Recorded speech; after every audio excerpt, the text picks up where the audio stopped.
ಇದನ್ನೇ ಟಿಪ್ಪು ಸುಲ್ತಾನ್ ಯತ್ನಾಳ್ ಆರೋಪ. ಯತ್ನಾಳ್ ಅವರು ಟಿಪ್ಪು ಸುಲ್ತಾನ್ದ ಕಾರ್ಯಕ್ರಮದಲ್ಲಿ ಭಾಗವಹಿಸಿದ್ದು ಕೂಡ ತೋರಿಸಲೇ ನಾನು ಯಾರು ಕಳಿಸಿದ್ರು ಮನೆ. ಹಾಗೆ ಮೂರನೇ ಟಿಪ್ಪು ಸುಲ್ತಾನ್ ಯತ್ನಾಳ್ ಅವರು ನನಗೆ ಯಾರು ಫೋಟೋ ಕಳಿಸಿದ್ರು ಮೊನ್ನೆ. ಟಿಪ್ಪು ಸುಲ್ತಾನ ಮಧ್ಯಾಹ್ನ ನಿಮ್ಮ ಕಡೆನೂ ಇರ್ತದೆ, ನೀವು ಭಾಳ ಬೆರಿಕಿದ್ರಿ, ನೀವು ನಮಗೆ ಮಾಡೋರು, ನಮಗೆ ಹಚ್ಚಿಬಿಡೋರು. ನನಗೆ ಯಾರೋ ಫೋಟೋ ಕಳಿಸಿದ್ರು ಮೊನ್ನೆ. ಟಿಪ್ಪು ಸುಲ್ತಾನ್ ಇದ್ರಾಗ ಅವರು ಸನ್ಮಾನ ಮಾಡಿಸ್ಕೊಂಡ ಈ ಕಾರ್ಯಕ್ರಮದ ಭಾಗವಹಿಸಿದ್ರು, ಹಿಂದೆ ಬೋಲ್ಡ್ ಇತ್ತು. ಅದು ನಾವು ಅಂತೀವಪ್ಪ, ಯತ್ನಾಳ್ ಅವರು ಮೂರನೇ ಟಿಪ್ಪು ಸುಲ್ತಾನ್ ಅಂತ. ಸರ್, ನಿನ್ನೆ ಸಚಿವ ಶಿವಾನಂದ ಪಾಟೀಲ್ ಅವರು ಮಂತ್ರಿ ರೈತರ ಬಗ್ಗೆ ಒಂದು ಯಾರು ಶಿವಾನಂದ ಪಾಟೀಲ್ ರೈತರು ಬರಗಾಲವನ್ನ ಅಪೇಕ್ಷೆ ಮಾಡ್ತಾರೆ, ಆಸೆ ಪಡ್ತಾರೆ, ಸಾಲ ಮನ್ನಾ ಮಾಡ್ಬೋದು ಅಂತೇಳಿ ಆಸೆ ಪಡ್ತಾರೆ. ಈ ವೇಳೆಯಲ್ಲಿ ಸಾಲ ಮನ್ನಾ ಮಾಡೋದು ಕಷ್ಟ. ನೀವು ಅವ್ರನ್ನೇ ಕೇಳ್ಬೋದು, ಯಾಕಂದರೆ ನಾನು ಅದನ್ನು ನನಗೆ ಗೊತ್ತಿಲ್ಲ. ಅವ್ರು ಏನು ಹೇಳಿದ್ದಾರೆ, ಯಾವ ಅರ್ಥದಲ್ಲಿ ಹೇಳಿದ್ದಾರೆ, ಯಾವ ಸಂದರ್ಭದಲ್ಲಿ ಹೇಳಿದ್ದಾರೆ, ಬಹುಶಃ ಅವ್ರಿಗೆ ನೀವು ಕೇಳಿದರೆ ಸೂಕ್ತ. ಯಾಕೆ ನನಗೆ ಇದನ್ನು ಕೇಳಿಸ್ಕೊಂಡಿಲ್ಲ, ನನಗೇನು ಇದ್ರ ಬಗ್ಗೆ ಮಾಹಿತಿ ಇಲ್ಲ. ಅವ್ರು ಹೇಳಿದ್ದೆ ನನಗೆ ಗಮನಕ್ಕಿಲ್ಲ. ಅವ್ರಿಗೆ ಎಷ್ಟು ಕೇಳಿ ನೀವು.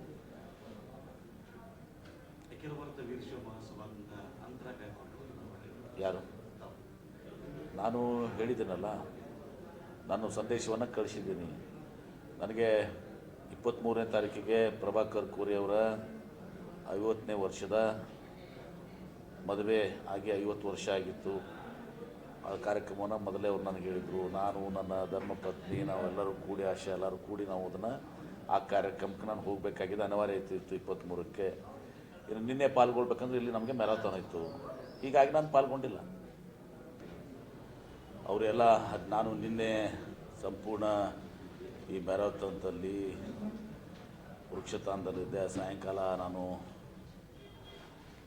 ಸಿದ್ದೇಶ್ವರ ಶ್ರೀಗಳ ಒಂದು ಗುರುನಮನ ಕಾರ್ಯಕ್ರಮದಲ್ಲಿದ್ದೆ. ನಾನು ಪೂರ್ತಿ ಯಾವುದನ್ನು ಕೂಡ ಗಮನಿಸಿಲ್ಲ.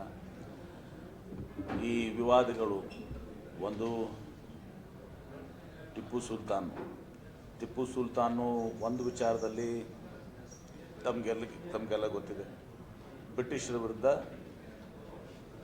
ಹೋರಾಡಿದಂಥ ವ್ಯಕ್ತಿ.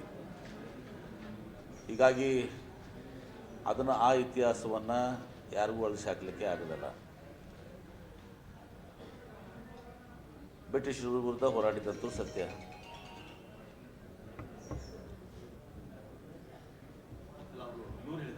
ಏನು? ಹಾಂ, ಬಿಜೆಪಿಯವರಿಗೆ ಬ್ರಿಟಿಷರು ಬೂಟ್ ನೆಕ್ತಾರೆ, ಬಿಜೆಪಿ ನೋಡಿ, ನಾನು ಆ ಭಾಷೆಯನ್ನು ಬಳಸಬೇಕು ಬಳಸಬಾರ್ದು ನನಗೆ ಗೊತ್ತಿಲ್ಲ. ಆದರೆ ಇದು ಅವರ ಹರಿಪ್ರಸಾದ್ ಅವರು ಹೇಳಿರುವಂಥದ್ದು. ಆ ವಿಚಾರವಾಗಿ ಅವರಿಗೆ ಏನು ಹೇಳಿದ್ದಾರೆ ಅದು ಅವ್ರನ್ನ ಕೇಳಿದ ಸೂಕ್ತ. ನಾನು ಕೇಳ್ಕೊಂಡಿಲ್ಲ.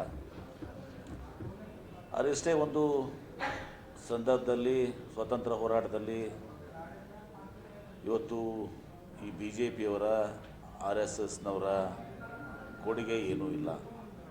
ಸ್ವಾತಂತ್ರ್ಯ ಹೋರಾಟದಲ್ಲಿ ಇವರು ಯಾರೂ ಕೂಡ ಭಾಗವಹಿಸಿಲ್ಲ. ಆ ಸ್ವಾತಂತ್ರ್ಯ ಹೋರಾಟದಲ್ಲಿ ಇವರೆಲ್ಲರೂ ಬ್ರಿಟಿಷರ ಪರವಾಗಿದ್ದರು ಅಂಥೇಳಿ ಡೈರೆಕ್ಟಾಗಿ ಅಥವಾ ಇಂಡೈರೆಕ್ಟಾಗಿ ಇವತ್ತೊಂದು ದಿವಸ ತಿಳಿಯುತ್ತದೆ. ಸ್ವಾತಂತ್ರ್ಯ ಹೋರಾಟದಲ್ಲಿ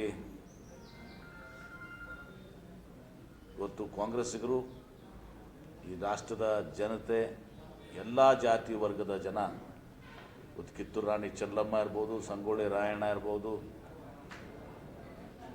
ಇವತ್ತು ಝಾನ್ಸಿ ರಾಣಿ ಲಕ್ಷ್ಮಿ ಇರ್ಬೋದು, ಅಷ್ಟೇ ಅಲ್ಲ ಸ್ವಾತಂತ್ರ್ಯ ಹೋರಾಟದಲ್ಲಿ ಕೂಡ ಇವರೇನು ಒಂದು ಧರ್ಮವನ್ನು ದ್ವೇಷಿಸ್ತಾರೆ. ಈ ಹೋರಾಟದಲ್ಲಿ ಪಾಲ್ಗೊಂಡವ್ರ ಲಿಸ್ಟ್ ಇದೆ, ಯಾರು ವೀರಮರಣ ಹೊಂದಿದವ್ರ ಲಿಸ್ಟ್ ಇದೆ. ಅದರಲ್ಲಿ ಹಿಂದೂಗಳು ಇವತ್ತೊಂದು ಸಹ ಅಮರರಾಗಿದ್ದಾರೆ, ಪ್ರಾಣತ್ಯಾಗ ಮಾಡಿ. ಮುಸಲ್ಮಾನರು ಅಮರರಾಗಿದ್ದಾರೆ, ಸಿಖ್ರು ಆಗಿದ್ದಾರೆ, ಎಲ್ಲ ಧರ್ಮದ ಎಲ್ಲ ಜಾತಿ ಜನರಾಗಿದ್ದಾರೆ. ಹೀಗಾಗಿ ಇವರು ಯಾರೂ ಸ್ವಾತಂತ್ರ್ಯ ಹೋರಾಟದಲ್ಲಿ ಪಾಲ್ಗೊಂಡಿಲ್ಲ, ಇವ್ರ ಕೊಡುಗೆ ಏನೂ ಇಲ್ಲ. ಇವರು ಬಂದು ಇವತ್ತು ರಾಷ್ಟ್ರೀಯತೆ ಬಗ್ಗೆ, ದೇಶದ ಬಗ್ಗೆ ಮಾತನಾಡ್ತಿರುವಂಥದ್ದು ವಿಪರ್ಯಾಸ. ಇದೆಲ್ಲರಿಗೂ ಗೊತ್ತಿರುವಂಥದ್ದು. ಸರ್, ಇದೆ ಈಗ ಹಿಜಾಬ್ ವಿಚಾರ ಮತ್ತೆ ಚರ್ಚೆಗೆ ಬರ್ತಾ ಇದೆ. ಹಿಜಾಬ್ ಈಗಾಗಲೇ ಕೋರ್ಟ್ನಲ್ಲಿದೆ. ಹಿಜಾಬು ಇವತ್ತು ಈ ಬ್ಯಾನ್ ಆಗೋಕ್ಕಿಂತ ಮುಂಚೆ ಏನು ಸೌಹಾರ್ದಯುತವಾಗಿ ಪರಸ್ಪರ ವಿಶ್ವಾಸದಿಂದ ಒಂದು ಹೊಂದಾಣಿಕೆ ಮೂಲಕ ಇವತ್ತು ದಿವಸ ನಡೀತಾ ಇತ್ತು. ಅದನ್ನು ಈಗ ಬಂದು ಇದನ್ನು ಕದಡಿಸಿಬಿಟ್ಟಿದ್ದಾರೆ. ಈಗ ಕದಡಿಸಿ ಅಲ್ಲಿ ನಾವು ಶಾಲಾ ಕಾಲೇಜುಗಳಲ್ಲಿ ಈ ಜಾತಿ ಧರ್ಮ ಪಕ್ಷವನ್ನು ಒಯ್ಯಬಾರ್ದು. ಅದು ಮುಂಚಿತವಾಗಿತ್ತಲ್ಲ, ಮುಂಚಿತವಾಗಿ ಏನಿತ್ತು ಅದನ್ನು ಹೊಂದಾಣಿಕೆ ಮೇಲೆ ಇದ್ದದ್ದನ್ನು ಇವರು ಕದಡಿಸಿಬಿಟ್ಟಿದ್ದಾರೆ. ಸಿಎಂ ಹೇಳಿದ್ರು ಅದು ಈ ನಿಷೇಧವನ್ನು ಹಿಂಪಡಿತೀವಿ ಅಂತ ಹೇಳಿದ್ರು, ಮತ್ತೆ ನೋಡ್ತೀವಿ ಅಂತ. ಅಲ್ಲ, ಸಿ ಎಂ ಅವರು ಅದೇ ಹೇಳಿದ್ದಾರೆ.